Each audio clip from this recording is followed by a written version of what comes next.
అందరికీ నమస్కారం.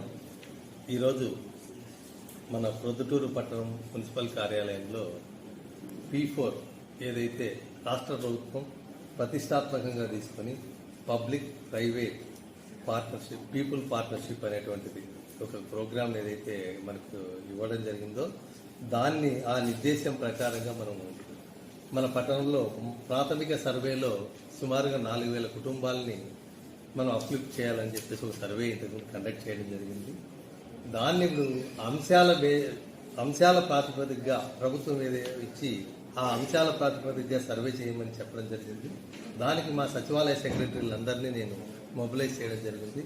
వాళ్ళు గత 2 రోజులుగా అంటే శనివారము, ఆదివారము, తర్వాత సోమవారం కంటిన్యూస్గా ప్రతి డోర్ టు డోర్ వెళ్ళేసి సరే వాళ్ళకి ఏం అవసరం, వాళ్ళకి ఎలాంటి అవసరం, ఇప్పుడు ప్రభుత్వం ఇచ్చేసినటువంటి గైడ్ లైన్స్ ఆధారంగా అన్ని తీసుకోవడం జరిగింది.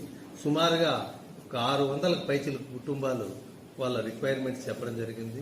వాళ్ళకి సహాయ సహకారాలు కావాలని కోరడం జరిగింది. ముఖ్యంగా సుమారుగా ఒక 18 నుంచి 20 అంశాల వారీగా వారి యొక్క సహాయం కోరినారు. ముఖ్యంగా హెల్త్కి సంబంధించి కొంతమంది కిరాణా షాప్ నడుపుకుంటామని, తర్వాత ఎంప్లాయ్మెంట్ కావాలని, స్కిల్ డెవలప్మెంట్ కావాలని, తర్వాత వీవింగ్కి సంబంధించిన సహాయ సహకారాలు అందించాలని, అదేవిధంగా ఎడ్యుకేషన్ ఇంప్రూవ్మెంట్ కూడా కొంత సహాయం కావాలని, తర్వాత టైలరింగ్ ఇలాంటివి సంబంధించిన స్కిల్స్ నేర్పించాలని కొంతమంది, ఇలా 18 రకాలైనటువంటి సర్వీసులకు సంబంధించి సుమారు 600 పైచలకు లబ్ధిదారులను మనం ఐడెంటిఫై చేయడం జరిగింది. దీంట్లో మనకు ప్రభుత్వం ఇచ్చినటువంటి నిబంధన ప్రకారంగా వీరినందరినీ అడాప్ట్ చేసుకోవడానికి మార్గదర్శకులను ఐడెంటిఫై చేయమన్నారు. ఎప్పుడైతే మనం సండే రోజున నాకు తీసుకోవడం జరిగింది. సండే రోజున తీసుకొని పట్టణంలో ఉన్నటువంటి ప్రముఖమైనటువంటి, ఎందుకంటే ప్రొద్దుటూరు పట్టణంలో ఇప్పటికే చాలా మంది స్వచ్ఛందంగా అనేక రకాల సర్వీసులు చేస్తున్న వారందరూ ఉన్నారని నేను గుర్తించడం జరిగింది. వారిలో దాదాపుగా 15-18 మందిని నేను ఐడెంటిఫై చేశాను, మేజర్గా ఉన్నటువంటి వాళ్ళు. ఇంకా కొద్దిమంది కూడా ఉన్నారని తెలిసింది.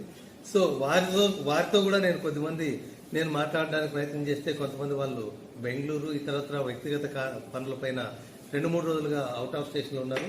సార్ వచ్చిన తర్వాత మేము కూడా మీతో కలుస్తాం, ఈ స్కీమ్లో మేము కూడా భాగస్వాములం అవుతాం, ఈ మార్గదర్శకులుగా మేము కూడా ముందుండి